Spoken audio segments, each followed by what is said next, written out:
영상은 유튜브 채널 KRTV 뉴스에서 제작하였으며 도움이 되셨다면 좋아요와 구독하기를 눌러주세요. 감사합니다.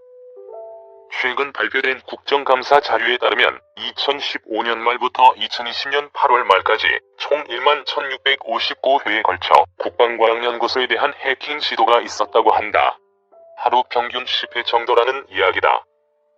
또한 해킹을 시도하는 곳으로는 한국의 국방 무기 체계에 지대한 관심을 보이는 중국과 북한으로 의심된다고 한다.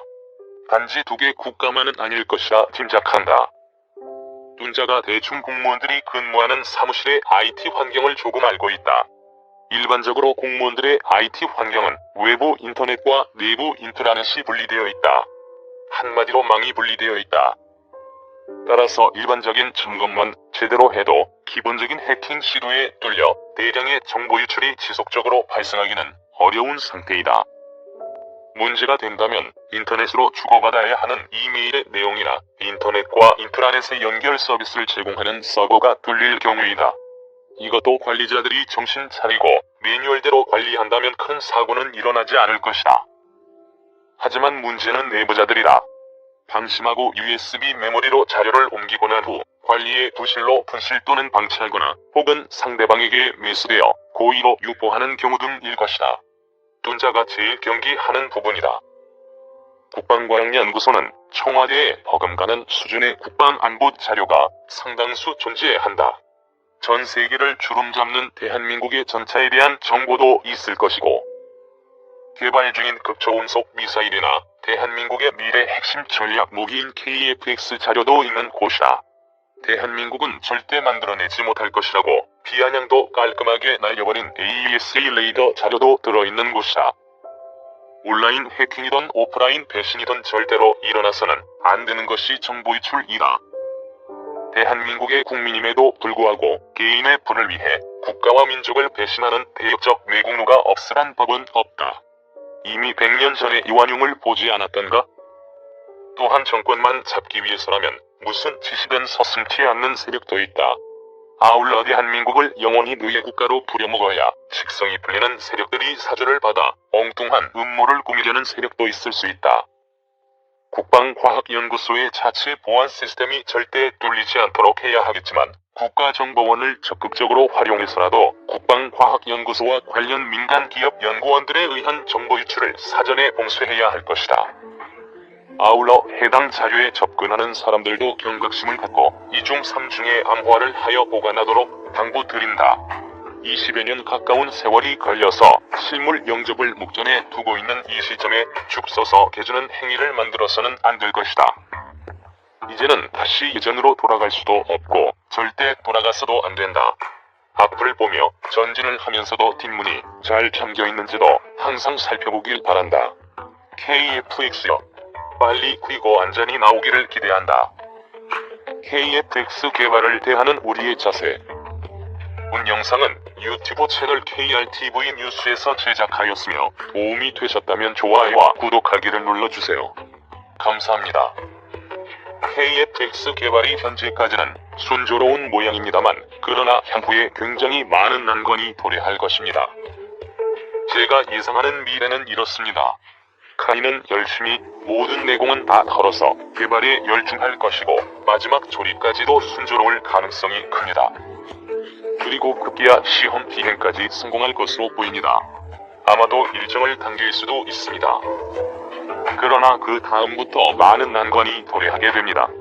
시험 비행이 돼도 실험과 수정 기간이 넉넉히 2년 정도 잡혀있는 것 같습니다만 제가 보기에 그 기간이 충분하지 않습니다. 비행기를 실험하면서 굉장히 많은 문제점들이 나타나게 되는데 소소한 것들은 고치면 되는 것인데 문제는 아주 심한 난관이 도래된다는 점입니다. 심한 난관 중에서 근본적으로 기체를 손대야만 하는, 즉 근본적으로 재구성해야만 되는 경우도 생길 수 있습니다. 이 경우는 다운그레이드로 낮춰 잡아야 합니다. 날개 형상을 바꿔야 한다든가 내부 구조를 바꿔야 한다든가 하는 겁니다. 그런데 아마도 순조롭게 해결될 가능성이 큽니다. 심한 난관 중에서 두 번째 문제는 신기술이 들어가서 우리 힘으로 새로 개발된 구성품들의 성능 문제입니다. 이런 것들이 이론적으로 문제 없고 실험실에서 다 검증이 되었어도 완성된 조립품만에서 문제를 일으키는 일은 다반사입니다. 이게 얼마나 다반사로 일어나는 일인가 하면 그런 일이 일어나지 않는 신기술 적용 제품 개발 사례라는 것은 아예 없다라고 말할 수 있는 정도입니다. 실험에서도 문제 없었고 이스라엘에서도 검증이 된 AES가 KFX에서는 성능 저하가 일어날 수도 있습니다. 우리는 아주 많은 경험 사례를 가지고 있지 않기 때문에 해결 불망으로 관측될 수도 있습니다.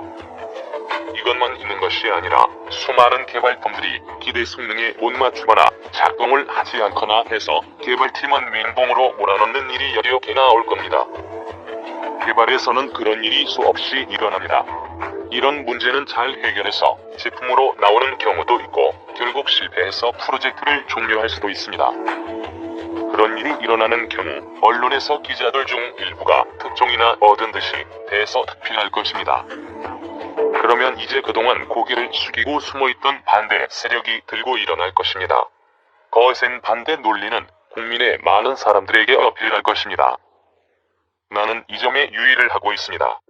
연구 개발 같은 것을 안 해본 사람들이 말하기 좋아하는 사람들이 떠들어댔을 때 그때 KFX 개발진에 우리는 힘을 실어줘야 합니다. 그들은 그때 힘들어집니다. 대안도 적절한 것을 제시 못하고 우물쭈물 할 수도 있죠. 그럴 때도 그들을 지지하고 밀어주어야 합니다.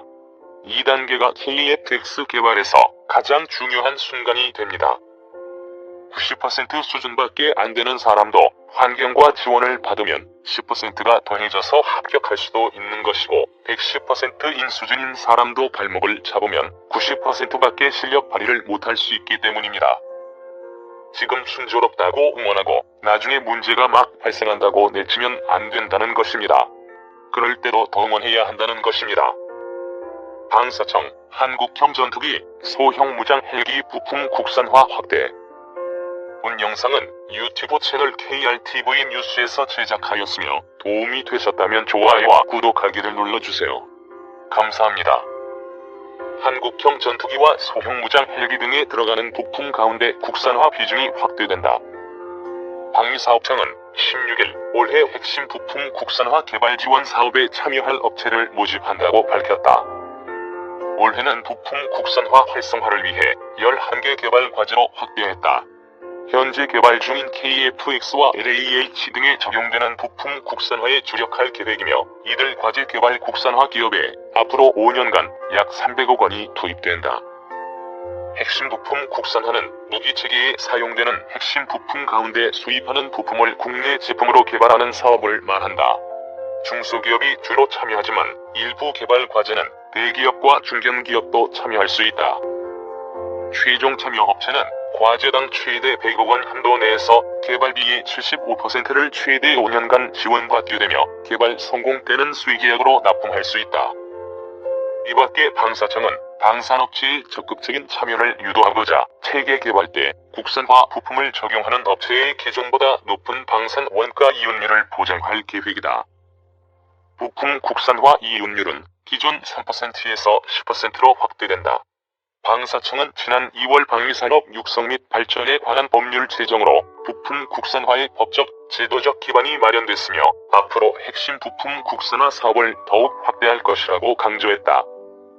올해 핵심 부품 국산화 개발 지원 사업 과제 및 참여 업체 모집 공고는 방사청과 국방기술품질원 인터넷에서 확인할 수 있다. 다음 달 18일까지 신청을 받아 6월 중 최종 참여 업체를 선정할 방침이다.